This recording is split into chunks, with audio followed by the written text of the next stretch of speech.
E aí, meus queridos, vocês estão bem? Povo, terceiro, seguinte, bom dia. Agora vai ser um pouquinho diferente, graças a Deus vocês não vão precisar ver a minha figura, mas infelizmente vocês terão que ouvir a minha voz. A gente vai dar continuidade na aula e a parte de equações reduzidas da reta, equação reduzida da reta, né? Isso está na página 53.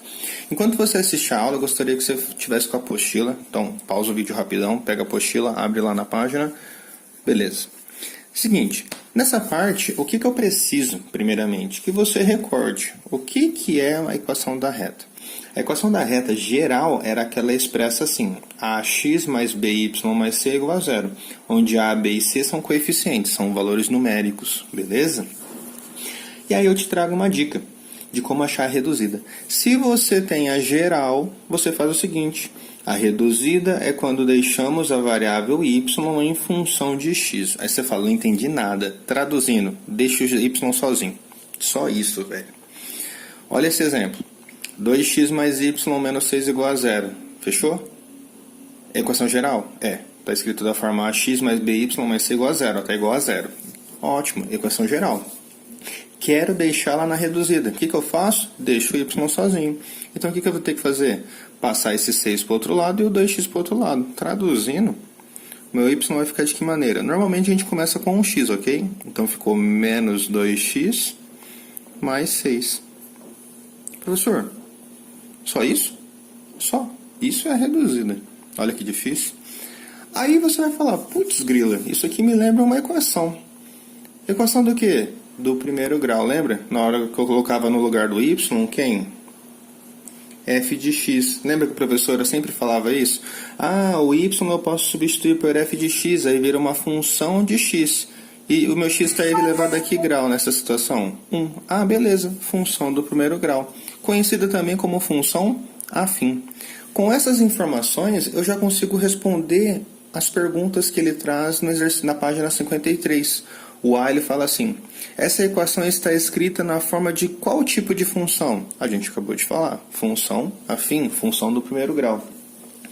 Qual é o gráfico do plano cartesiano de uma função f que vai dos reais aos reais, definidas por y igual a f de x, que é igual a ax mais b? Que é basicamente o que a gente falou aqui. Função afim, que tipo de gráfico é? Reta. Ótimo. Então, o gráfico é uma reta. E C. Qual é o significado de A em y igual a f de x igual a ax mais b? Toma um cuidado na apostila que tem momentos que ela fala ax mais b e tem momentos que ela vai falar mx mais n. Tudo bem? Não confunda esse ax mais by com o tal do ax mais b somente. Já eu vou mostrar para vocês. Fechou? E qual que seria a resposta para esse caso do item A? Esse A que acompanha a minha função, nesse caso que vocês estão vendo na apostila, é isso daqui, ó. F de x igual a x mais b. Quando você já tiver essa situação, onde meu A nesse exemplo aqui vale menos 2, isso é chamada de taxa de crescimento da função. Tudo bem? Então, escreva isso na apostila de vocês, grifem muito bem, puxe uma setinha desse A e lembre, isso é a nossa taxa de crescimento. Isso vai ser muito importante. Enem cobra muito isso. Fechou? Então, essa é a parte da taxa de crescimento. Lembra que eu falei para vocês que eu ia trabalhar a respeito da explicação do que é esse ax e b e uma hora ia aparecer um m e n? Basicamente é o seguinte, ó. Você tem a sua equação geral aqui, correto? O que você vai fazer? Ah, professor, você falou que para deixar o y sozinho. Tá, beleza. Então, nesse caso, não dá para deixar o y sozinho direto, que nem aqui, quem estava acompanhando ele era 1. Aqui é um b. Então, vamos fazer isso por passos. b e y é igual, ó. O professor falou que sempre deixa o x primeiro, ideal. Se era mais ax, vem para lá, menos ax. Se era mais c, vem para cá, menos c. De boa? Agora, o que eu faço com esse b? Passo dividindo. E vai ficar assim, menos ax menos c sobre b. Mas você concorda que essa divisão por b é cada membro por b? Então, eu podia separar isso, escrevendo da seguinte maneira.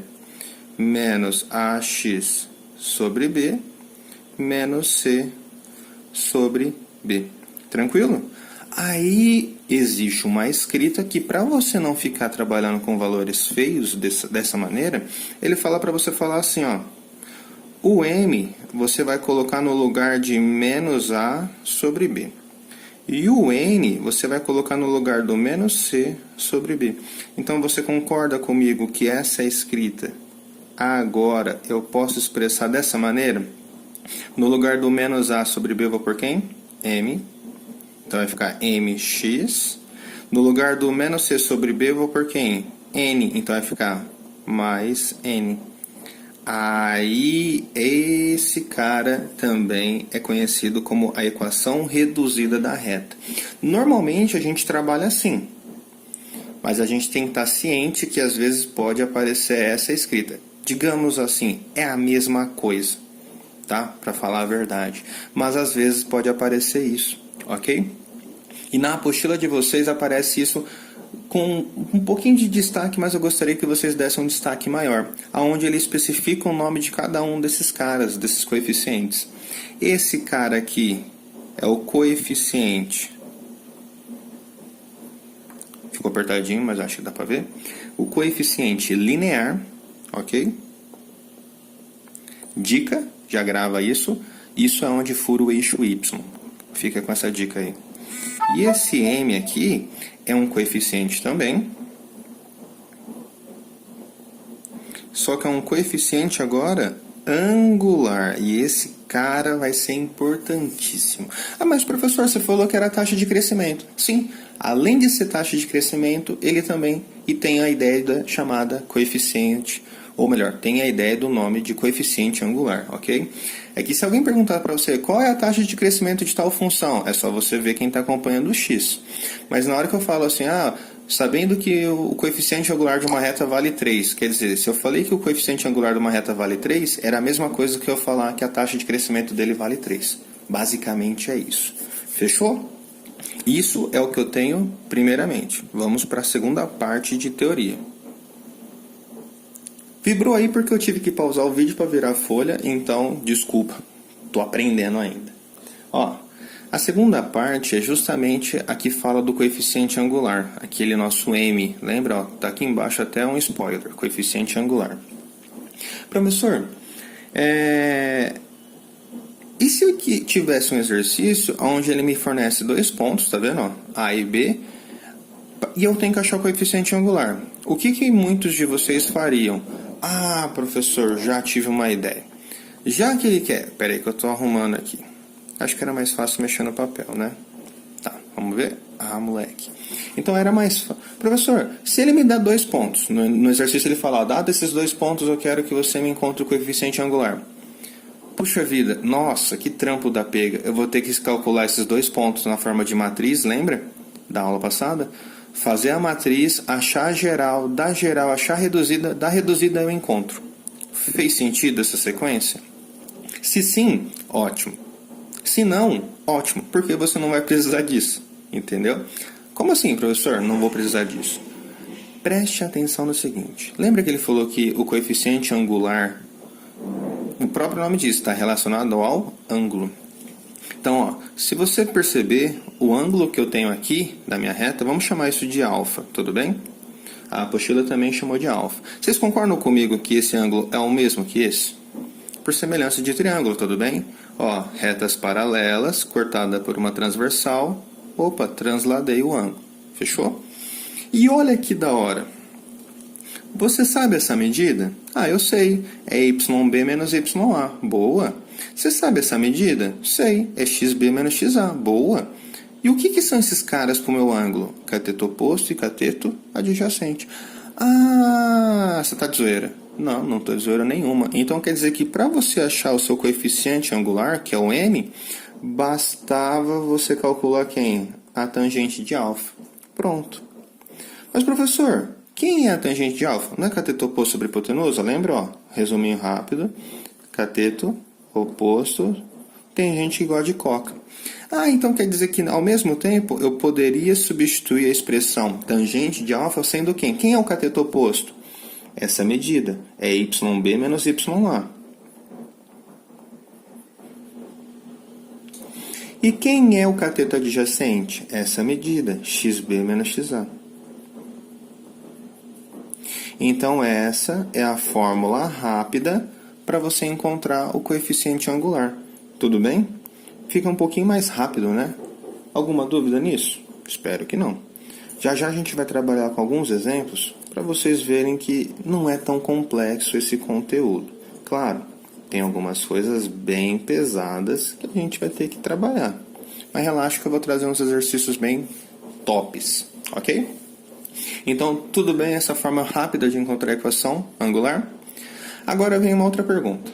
Imagine que o enunciado te fala o seguinte, ó, eu te dou um ponto e eu te dou o coeficiente angular já. Eu quero a equação da reta.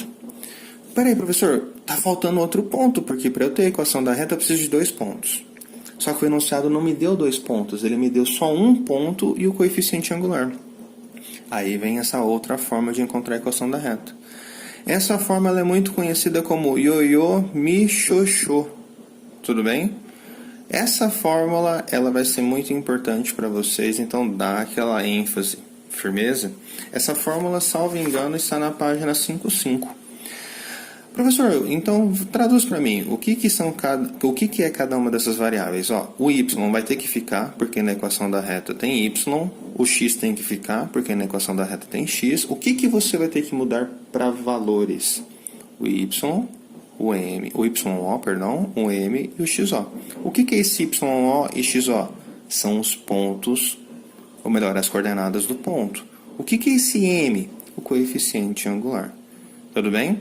Então, opa, professor, beleza. Então, se eu tiver um coeficiente angular e um ponto, eu consigo encontrar a reta só substituindo valores aqui.